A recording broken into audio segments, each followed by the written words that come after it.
and then just kind of roll right into the aspect of sports. They just like, people talk about the relationship between sports and militarism, and that it's ages ago people talked about like the football being an allegory for war. You know what I mean? You watch that stupid what was a favorite movie of mine? The one with Rodney Dangerfield, Back to School, where like who's the he became Iron Man. Who's the actor who became Iron Man?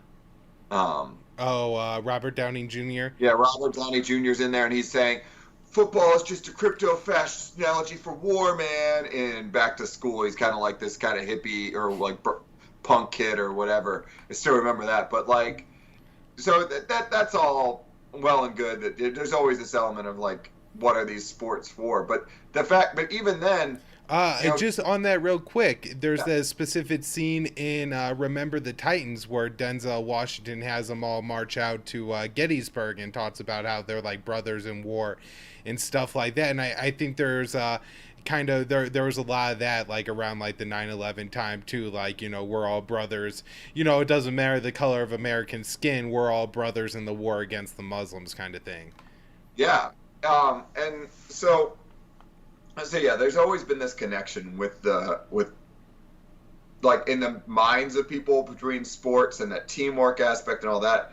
But after 9/11, they really just ramped it up like crazy. The connection between the NFL and Major League Baseball and NASCAR, just it was one thing if they played a recruiting commercial between games, but God, I can't remember what football game I was watching, but every commercial break was basically wall to wall recruiting ads.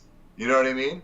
And that's one thing. That's obviously where their bread is buttered. I mean, the NCAA football is going to get a lot of people. They're paid with ads. That's where they make a lot of their money. And if the DoD is throwing that money around for ad buys, then what do you do about that exactly? But it goes beyond that because they're also paying for the entire,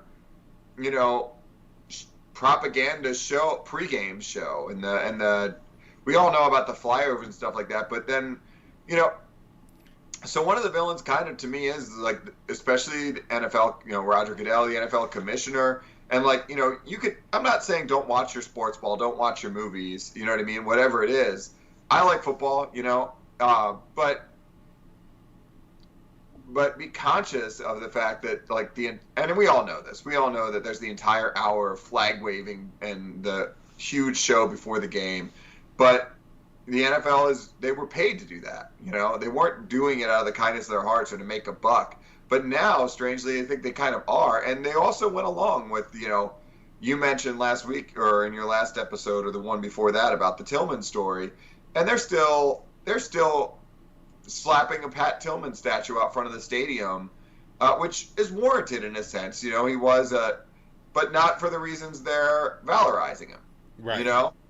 Like they're valorizing him not as a memorial to a life wasted in the war, in the worst possible way, with the lies and cover up. And I hope I imagine almost everyone listening to this is familiar, but the fact that they essentially knew from the minute he was killed that it was friendly fire, and General McChrystal, the head of his command, General Abzaid, the head of CENTCOM, all the way up, knew and covered up that he had been murdered in friendly fire, and then went up to the top we're going to turn this person who was questioning the war. His diary mysteriously disappeared. People knew that he had been questioning the wars. I believe he had been to Iraq. There's a great documentary called The Tillman Story, I think. He had been to Iraq. He was now in Afghanistan. He was questioning what we were doing there. And he ends up dead. And instead of, respecting his wishes not to be turned into this icon, they Propaganda figure. I mean, they really He did not. He explicitly wanted to avoid that when he joined. You know what I mean?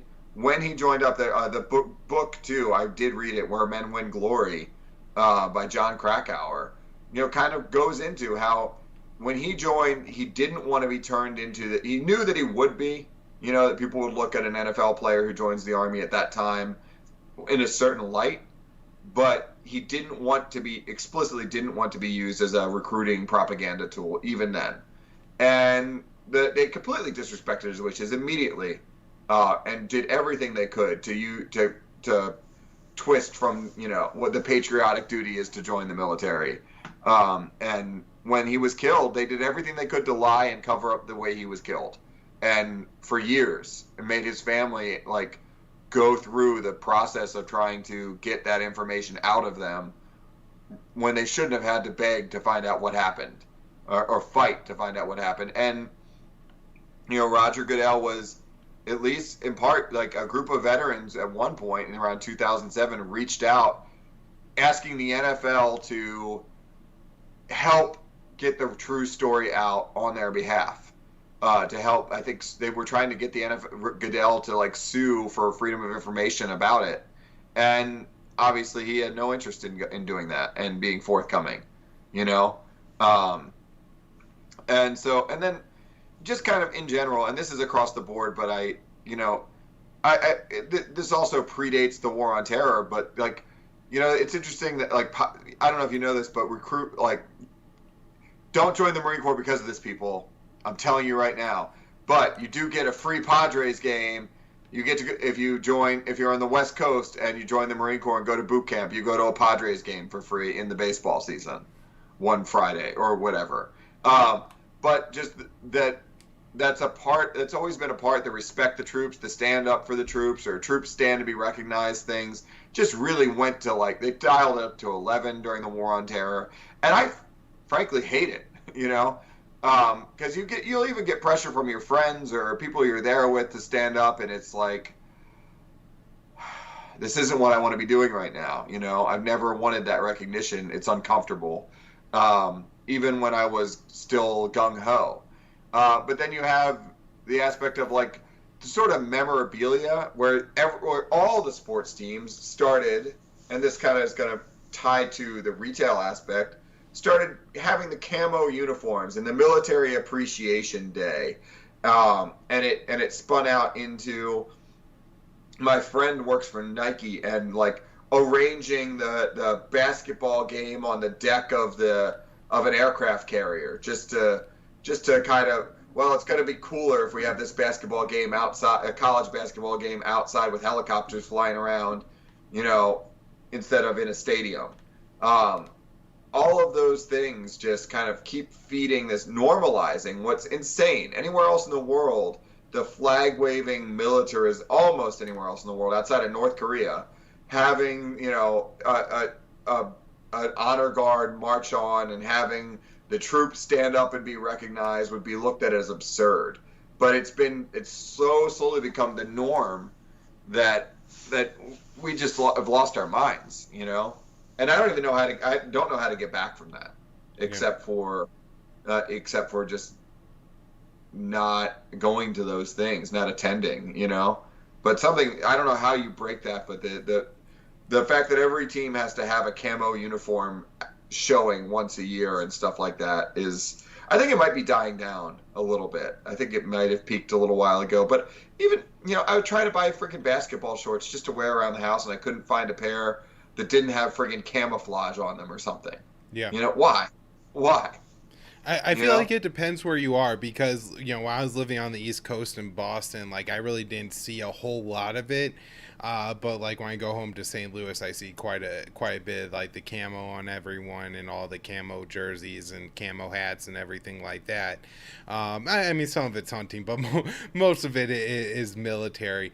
You mentioned kind of briefly there NASCAR, and I just want to talk about this for a minute, because I am a big NASCAR fan. I don't watch many sports, but I do watch NASCAR. But now I do have to wait until the race starts to turn it on, because pre-race is just love for military. And I guess it would be one thing if it was just like, we have our troops in this special section, yay them.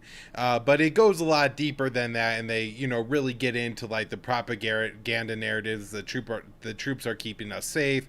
We need to pray for our troops. We need to support our troops.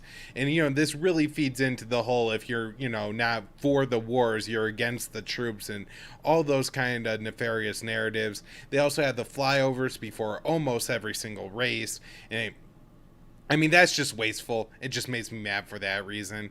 And then there's not always, but typically there are troops that have like some kind of special access, and at some point one of the announcers will take a moment of the race to recognize that there's this Army squad from this local base and this pit crew, and they're hanging out there tonight and having a great time, and aren't they just the bravest men and women that we have in our country?